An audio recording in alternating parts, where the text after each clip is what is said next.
امریکی نائب صدر جے ڈی وینس نے کہا ہے کہ ایران کے ساتھ مذاکرات میں کافی پیش رفت ہوئی ہے۔ ایران مذاکرات کے دوسرے مرحلے کا فیصلہ تہران کے ہاتھ میں ہے۔ توقع ہے کہ ایران آبنائے ہرمز کو کھولنے کی جانب پیش رفت کرے گا۔ امریکی صدر ڈونلڈ ٹرمپ نے کہا ہے کہ پیر کی صبح میں صحیح لوگوں کی کال آئی تھی، وہ معاہدہ کرنا چاہتے ہیں۔ ایرانی بقیہ نکات پر بھی اتفاق کر لیں گے۔ مذاکرات کے دوران ایران کے ساتھ متعدد نکات پر اتفاق ہوا۔ امریکی وفد نے ایران کے ساتھ اچھے مذاکرات کیے، ایران نے برے طریقے سے مذاکرات کیے۔ ایران نے معاہدے کے لیے ہم سے رابطہ کیا تھا۔ ایران نے پیغام بھیجا تھا کہ وہ بے-تابی سے ڈیل چاہتے ہیں۔ ایران سے یورینیم کے معاملے پر اتفاق نہیں ہو سکا۔ ایران کسی صورت جوہری ہتھیار نہیں رکھ سکتا۔ ایران کے افزودہ یورینیم کو کسی نہ کسی طرح حاصل کر لیں گے۔ بولے کئی ممالک نے رابطہ کر کے ایران کی ناکہ بندی میں مدد کرنے کی پیشکش کی ہے۔ ایران کی ناکہ بندی کے لیے کسی ملک کی مدد کی ضرورت نہیں۔ دعویٰ کیا کہ کل آبنائے ہرمز سے 34 جہاز گزرے ہیں۔ بندش کے بعد ایک دن میں ہرمز سے گزرنے والے جہازوں کی یہ سب سے بڑی تعداد ہے۔ یہ بھی کہا کہ چین کے صدر چاہتے ہیں کہ یہ معاملہ ختم ہو جائے۔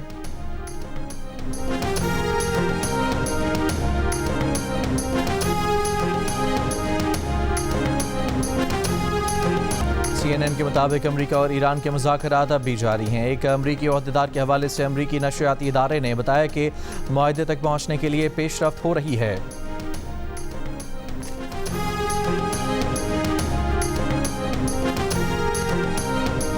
روس کے وزیر خارجہ سرگئی لاوروف کی ایرانی ہم منصب عباس عراقچی سے گفتگو۔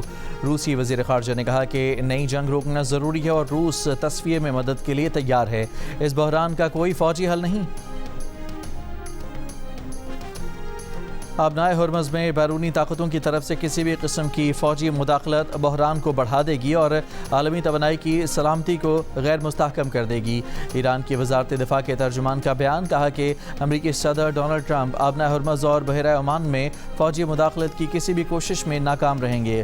ایرانی فوج کا کہنا ہے کہ کھلے سمندر میں جہازوں پر امریکی پابندیاں قذاقی ہے۔ ایرانی بندرگاہوں کو خطرہ ہوا تو نہ صرف خلیج عمان بلکہ خلیج کی کوئی بھی بندرگاہ محفوظ نہیں رہے گی۔ خلیجی بندرگاہیں یا تو سب کے لیے ہوں گی یا پھر کسی کے لیے نہیں۔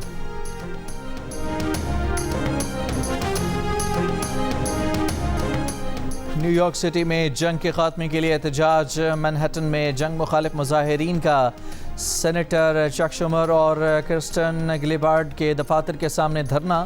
ایران اور لبنان پر حملے اور اسرائیل کو ہتھیاروں کی فراہمی روکنے کے مطالبات۔ فنڈنگ ہیلتھ کیئر کے لیے کریں، جنگ کے لیے نہیں۔ اسرائیل کو مسلح کرنے سے روکا جائے کے نعرے۔ پولیس کی کارروائی، 100 کے قریب مظاہرین کو گرفتار کر لیا۔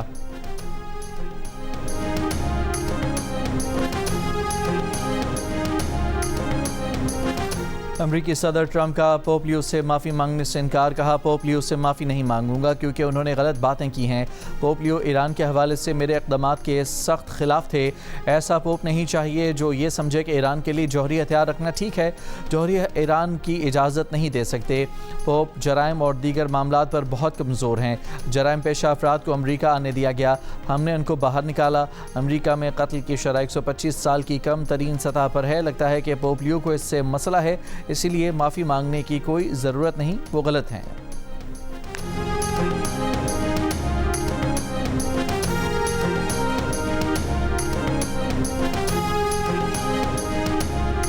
پوپ لیو کا کہنا ہے کہ وہ جنگ کے خلاف بات کرتے رہیں گے۔ کیتھولک مسیحیوں کے روحانی پیشوا پوپ لیو کا ٹرمپ کے بیانات پر رد عمل۔ کہا کہ وہ امن، مکالمے اور کثیر الجہتی تعلقات کے فروغ کی کوشش جاری رکھیں گے تاکہ مسائل کا منصفانہ حل تلاش کیا جا سکے۔ وہ خود کو سیاستدان کے طور پر نہیں دیکھتے اور کسی کے ساتھ بحث میں نہیں پڑنا چاہتے۔ انجیل کا پیغام غلط طریقے سے استعمال کرنا ٹھیک نہیں۔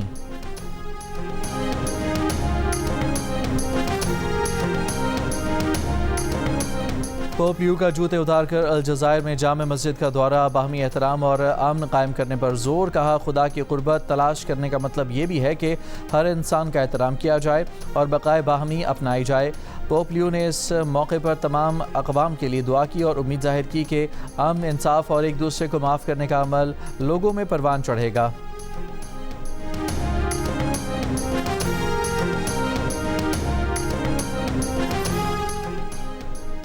ٹرمپ پر تنقید اور جنگ کے خاتمے کے لیے پوپ لیو کے موقف پر ایرانی پارلیمنٹ کے اسپیکر باقر قلباف کا خراج تحسین. کہا پوپ آپ کا شکریہ کہ آپ نے یہ روشنی دکھائی. پوپ کے الفاظ بے گناہوں کے قتل پر آواز اٹھانے والوں کے لیے روشنی ہیں. صدر ٹرمپ کی تنقید پر پوپ لیو نے کہا تھا کہ انہیں خوف نہیں.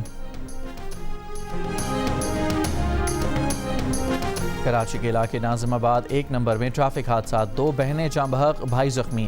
ٹینکر ڈرائیور گرفتار. آئل ٹینکر تحویل میں لے لیا گیا. ایس ایس پی سینٹرل کا کہنا ہے کہ ابتدائی معلومات کے مطابق ٹوٹی سڑک کے باعث دونوں بہنیں موٹر سائیکل سے گر گئی تھیں اور برابر سے گزرنے والے ٹینکر کی زد میں آ گئیں. موٹر سائیکل سوار بھائی معمولی زخمی ہوا. موٹر سائیکل کو بھی نقصان نہیں پہنچا.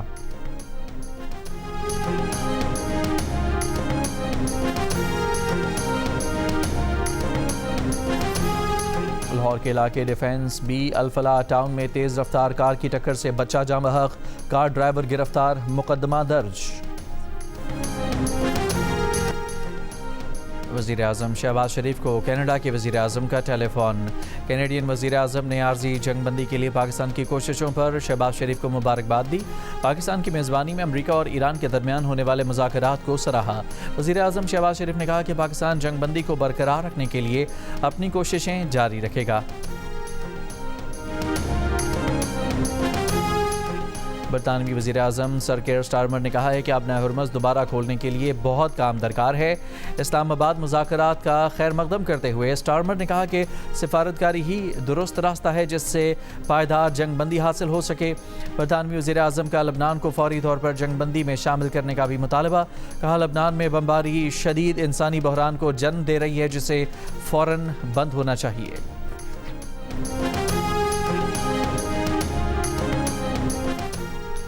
حزب اللہ نے کہا ہے کہ لبنان حکومت اسرائیل کے ساتھ آج واشنگٹن میں مذاکرات منسوخ کرے. حزب اللہ لبنان پر اسرائیل حملوں کی مذمت جاری رکھے گی. واشنگٹن میں لبنان اور اسرائیل کے سفیروں کی ملاقات آج ہوگی. لبنانی وزیر خارجہ نے کہا کہ براہ راست ملاقات کو جنگ بندی پر زور دینے کے لیے استعمال کریں گے.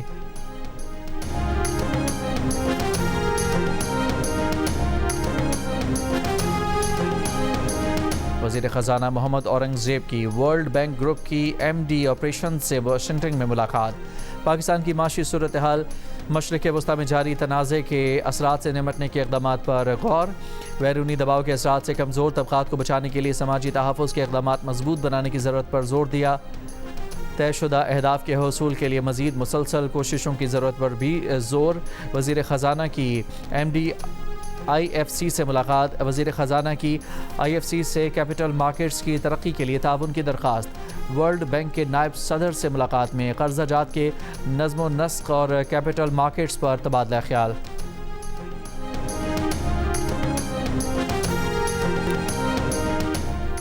اور شمالی کوریا نے کروز میزائل اور جہاز شکن میزائل کا تجربہ کر لیا.